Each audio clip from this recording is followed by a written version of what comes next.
Welcome to Chillin' 101. We hope this video helps. In this video, I will explain how to make an organic vegetable garden. First, let's pick the perfect spot.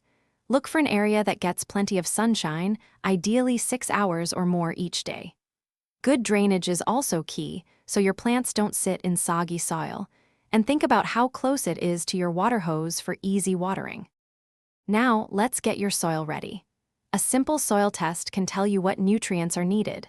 Then, enrich your soil with plenty of organic compost.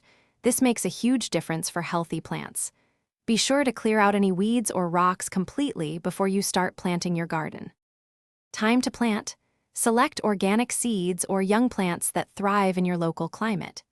Give each plant enough room to grow. Proper spacing is important for airflow and development. Remember to water deeply and regularly, especially when the weather is dry, to encourage strong root systems. Keeping your garden healthy is simple. Apply a layer of organic mulch around your plants.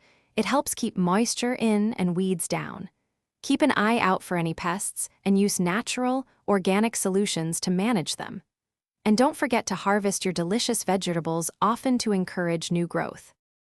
Thanks for watching. Consider subscribing if we helped you.